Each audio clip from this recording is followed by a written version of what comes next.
Good morning student. आज हम पढ़ेंगे कक्षा 4। सब्जेक्ट है ईवीएस। लेसन है फर्स्ट। इसका नाम है पौधों में प्रकाश संश्लेषण। इसमें हमारा पहला टॉपिक रहेगा पौधों में भोजन निर्माण की प्रक्रिया में जानेंगे हम लोग। दूसरा टॉपिक है पत्ती की संरचना के बारे में।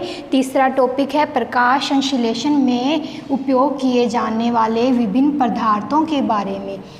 स्टार्ट करते हैं हमारा टॉपिक पौधों में भोजन निर्माण की प्रक्रिया के बारे में। जैसे कि हम सब भी जानते ही हैं कि हरे पौधे अपना भोजन स्वयं बनाते हैं और पौधे जो हैं पर्यावरण का बहुत ही महत्वपूर्ण भाग है। पत्तियां जो हैं वो पौधों के लिए एक भोजन का कारखाना या रसोई घर भी कहलाती हैं। ये पत्तियां जो होती हैं इसमें पर्णहरित नामक हरा पदार्थ होता है जिसके कारण इनका रंग हरा होता है, जो कि भोजन निर्माण में भी अत्यधिक उपयोगी है।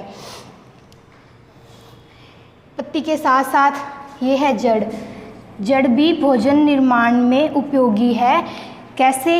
ये देखो, जैसे ये पौधे का ऊपर का, ज़मीन के ऊपर का हिस्सा ये पौधा और ज़मीन के नीचे का हिस्सा ये है जड़।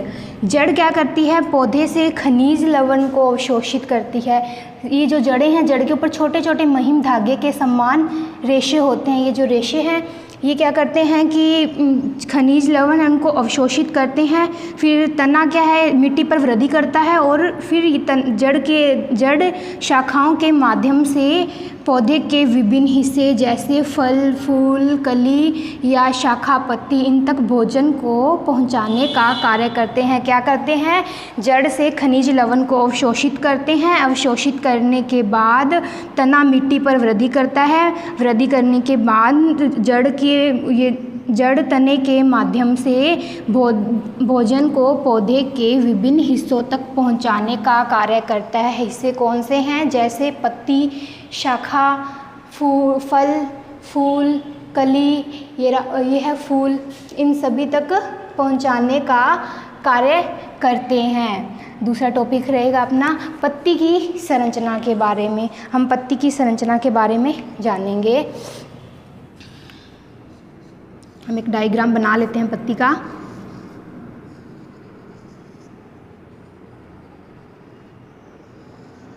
ये है हमारा पत्ती का डायग्राम। पत्ती क्या होती है? पत्ती आमतौर पर समतल और हरे रंग की होती है। पत्ती हरे रंग की होती है और पत्ती के अंदर पर्णहरित नामक पदार्थ उपस्थित होता है। पत्ती निम्न कोशिकाओं तथा अनेक परतों से मिलकर बनी होती है। पतली परतों से मिलकर बनी होती है। पत्ती क्या होती है? इसमें पर्णहरित नामक पदार्थ भी होता है, लेकिन पत्ती की जो नीचे की संरचना होती है और जो ऊपर की संरचना होती है उसमें पर्णहरित नामक पदार्थ नहीं पाया जाता। इनमें वायु प्रवेश करने के लिए एक स्थान होता है जिसे कि हम वायु प्रवेश करने के लिए एक स्थान होता है जिससे कि वो स्थान छोटे छोटे छिद्रों से जुड़ा होता है और इस छिद्रों को हम क्या कहते हैं? उन छिद्रों को हम रंध्र कहते हैं। ये पत्ती के भाग हैं। ये है धारा, ये है शिरा। अब इसमें छोटी छोटी जो पत्ती में शिराएं होती हैं ये है छोटी जाली शिरा।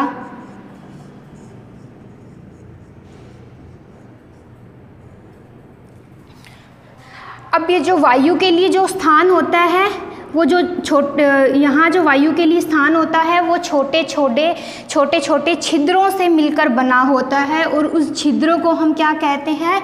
उस छिद्रों को हम रंध्र कहते हैं। ये बाहर की ओर खुलते हैं। ये जो रंध्र हैं वो बाहर की ओर खुलते हैं। छिद्रों को हम क्या कहते हैं? रंध्र कहते हैं। ये किस ओर खुलते हैं? ये बाहर की ओर खुलते हैं। छिद्रों को हम क्या कहते हैं? रंध्र। और ये तथा ये गैसों का आदान प्रदान करने के लिए भी कार्य करते हैं। ये इससे क्या कार्य करते हैं? गैसों का आदान प्रदान करने के लिए भी इनका उपयोग होता है। तथा जब पत्ती में जल की मात्रा अधिक हो जाती है तो उसे सीमित करने के लिए भी रंध्रों द्वारा ही उन्हें सीमित किया जाता है। किसे? जल की मात्रा जब पत्ती में अधिक हो जाती है तो उसे रंध्रों द्वारा ही सीमित किया जाता है। ये हमारा टॉपिक हुआ पत्ती की संरचना के बारे में। और साथ ही साथ पत्ती की संरचना जो होती है धूप में हम देखेंगे उसमें अनेक कोशिकाएं दिखाई देती हैं। कोशिकाएं कौन सी हैं? ये कोशिकाएं हैं। ये क्या है? मध्य रीढ़। मध्य रीढ़। पत्ती क्या है? सूर्य से भोजन को अवशोषित करती है। उसके बाद ये मध्य रीढ़ की सहायता से ही पत्ती की विभिन्न कोशिकाओं तक ये भोजन को पहुंचाने का कार्य करती है। मध्य रीढ़ की सहायता से भोजन अंदर जाता है, फिर वो कोशिकाओं में जाएगा और फिर वो छोटी कोशिकाओं में जाएगा। ये हमारा टॉपिक हुआ पत्ती की संरचना के बारे में। पहले हमने पढ़ा पौधे में भोजन निर्माण की प्रक्रिया कि पत्ती और जड़ भोजन निर्माण में उपयोगी हैं। अब है पत्ती की संरचना के बारे में। पत्ती कैसी होती है? पत्ती हरे रंग की होती है। इसमें पर्णहरित नामक पदार्थ होता है। ये निम्न कोशिकाओं और पतली परतों से मिलकर बनी होती है। जो नीचे की परत होती है और ऊपर की परत होती है उसमें पर्णहरित नामक पदार्थ नहीं पाया जाता, तथा पत्ती में वायु के लिए एक स्थान होता है जो कि छोटे छोटे छिद्रों से मिलकर बना होता है। और उन छिद्रों को हम क्या कहते हैं? उन छिद्रों को हम रंध्र कहते हैं। तथा पत्ती के मध्य हिस्से में एक मध्य रीढ़ होती है। उसके माध्यम से भोजन को पत्ती के विभिन्न हिस्सों तक पहुंचाने का कार्य किया जाता है। जैसे ये छोटी शिराएं हैं, बड़ी शिराएं हैं, इनसे होते हुए इन शिरा नलियों से होते हुए छोटी छोटी भोजन पत्ती के विभिन्न हिस्सों तक पहुंचता है। अब तीसरा टॉपिक रहेगा हमारा प्रकाश संश्लेषण। प्रकाश संश्लेषण किसे कहते हैं? यह वह प्रक्रिया है जिसके द्वारा पौधे जल तथा कार्बन डाइऑक्साइड का उपयोग करके सूर्य के प्रकाश तथा पर्णहरित की उपस्थिति में वह अपना भोजन बनाते हैं। उसे क्या कहते हैं? प्रकाश संश्लेषण कहते हैं। किसे कहते हैं? प्रकाश संश्लेषण। यह वह प्रक्रिया है जिसके माध्यम से पौधे तथा जल कार्बन डाइऑक्साइड का उपयोग करके सूर्य के प्रकाश तथा पर्णहरित की उपस्थिति में अपना भोजन करते हैं बनाते हैं। उसे क्या कहते हैं? प्रकाश संश्लेषण कहते हैं। अब आइए देखते हैं कि पौधे अपना भोजन कैसे बनाते हैं पौधे। इसमें अपना पहला टॉपिक रहेगा सूर्य का प्रकाश पत्तियों को भोजन बनाने के लिए ऊर्जा देता है। सूर्य का प्रकाश क्या करता है? वो पौधों को भोजन बनाने के लिए ऊर्जा देता है। साथ ही साथ जो पत्तियों में जो पर्णहरित नामक पदार्थ होता है वो क्या करता है? सूर्य से सौर ऊर्जा को प्राप्त करता है। सूर्य जो है वो पत्तियों को भोजन बनाने के लिए ऊर्जा देता है और पत्तियों में जो उपस्थित पर्णहरित नामक पदार्थ होता है वह सूर्य से सौर ऊर्जा प्राप्त करता है। पत्तियों में जो रंध्र होता है, रंध्र के द्वारा वातावरण में कार्बन डाइऑक्साइड गैस ग्रहण करती हैं। कौन करती हैं? पत्तियां। जो रंध्र होते हैं, रंध्र के द्वारा वो वातावरण में कार्बन डाइऑक्साइड ग्रहण करती हैं। अवशोषित जो जल होता है, ये जो जड़ों के माध्यम से जो उन्होंने खनिज जल जो अवशोषित करते हैं तने के द्वारा वो पत्तियों के विभिन्न हिस्सों में पहुंचाया जाता है और नलियों के माध्यम से शाखाओं के विभिन्न हिस्सों तक भोजन को पहुंचाया जाता है। अब क्या है? प्रकाश संश्लेषण के समय क्या होता है? प्रकाश संश्लेषण के समय सूर्य की ऊर्जा तथा कार्बन डाइऑक्साइड जल के साथ क्रिया करते हैं तथा अपना भोजन ग्लूकोज बनाते हैं। ग्लूकोज किसे कहते हैं? ग्लूकोज पौधों का भोजन होता है जो कि वो उस कार्बन डाइऑक्साइड तथा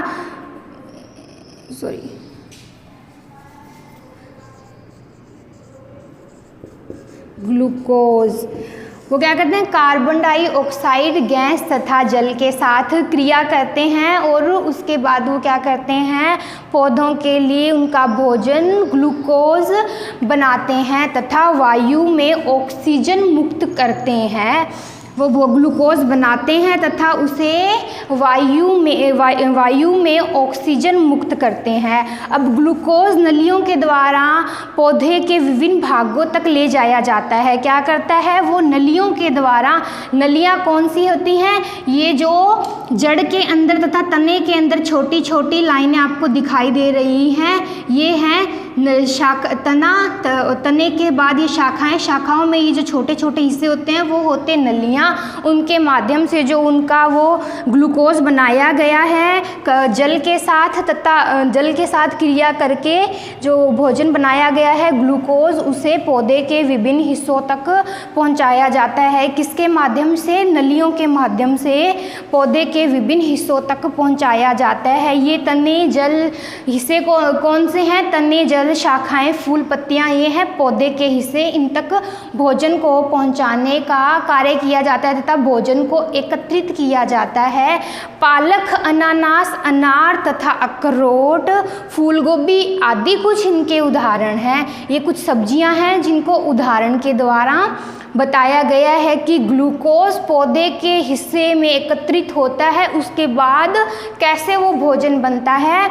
वो भोजन क्या है, फूल गोभी, पत्ता गोभी, आलू, गाजर, अखरोट, ये है वो भोजन। पत्तियाँ जो होती है प्रकाश संश्लेषण के समय वह कार्बन डाइऑक्साइड को तो ग्रहण करती हैं और ऑक्सीजन जो होता है उसे निष्कासित करती हैं।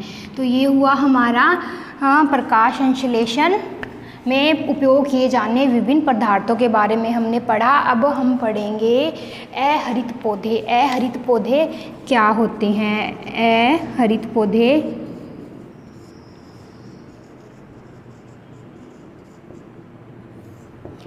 अब इसमें जैसे हमने पहले टॉपिक में पढ़ा था कि पौधे भोजन निर्माण की प्रक्रिया, उसमें हमने किया था कि हरे पौधे जो होते हैं वो अपना भोजन सव्य बनाते हैं और पत्ती में जो हरे रंग का पर्णहरित नामक पदार्थ होता है वो भोजन निर्माण में अत्यधिक उपयोगी होता है। उसे भोजन निर्माण के लिए पर्णहरित नामक जो पदार्थ होता है पत्ती में जो उपस्थित होता है वो भोजन निर्माण के लिए अत्यधिक उपयोगी है। लेकिन नागफली, मशरूम और क्रोटल की जो उनकी पत्तियां नहीं होती। नागफली जो पौधा होता है वो कैसा होता है, ऐसे कांटेदार जो पौधा होता है उसमें सिर्फ कांटे ही कांटे होते हैं। ऐसा एक पौधा होता है उसमें कांटे ही कांटे होते हैं, उन्हें पत्तियों के स्थान पर कांटे होते हैं। नागफली में पत्तियां जो कांटों के रूप में होती हैं, ये मोटे तने में अपना भोजन बनाते हैं। ये क्या होती हैं, ये मोटे तने में अपना भोजन बनाती हैं। इनकी पत्तियां जो होती हैं वो कांटे के रूप में होती हैं, इनमें हरी पत्तियां नहीं होती। क्रोटन नाम का जो पौधा है उसकी पत्तियां हरी नहीं होती है, उसमें पत्तियां लाल होती हैं। अभी हमने जैसे पढ़ा कि पत्ती में जो हरा पदार्थ होता है वो पर्णहरित होता है और वो भोजन निर्माण में सहायक होता है। अब उस क्रोटन की तो पत्तियां ही लाल होती है, तो क्या उसमें पर्णहरित नामक पदार्थ होता है? हाँ, बिल्कुल इसमें पर्णहरित नामक पदार्थ होता है, क्योंकि इसमें लाल गहरा रंग दिखाई देता है, क्योंकि इसमें लाल पदार्थ उपस्थित होता है, इसीलिए उन पत्तियों का रंग लाल दिखाई देता है। उसमें पर्णहरित तो उपस्थित होता है लेकिन उस पर्णहरित में लाल पदार्थ उपस्थित होता है, जिस कारण से क्या होता है, उसकी पत्तियाँ लाल दिखाई देती हैं। जैसे मशरूम, क्या आप मशरूम जो होते हैं वो भोजन निर्माण कैसे करते हैं? वो पर्णहरित से नहीं करते, उसमें पर्णहरित नहीं होता। वो क्या करते हैं, वो जो मरे हुए पौधे, सड़े गले पौधे, जंतु होते हैं, उनसे वो तत्वों को अवशोषित करते हैं, उनसे तत्वों को अवशोषित कर लेते हैं। सड़े गले पौधे और जो पदार्थ होते हैं ना, उनसे अवशोषित कर लेते हैं। जो खनिज लवण होते हैं उन्हीं से वो अपना भोजन बनाते हैं।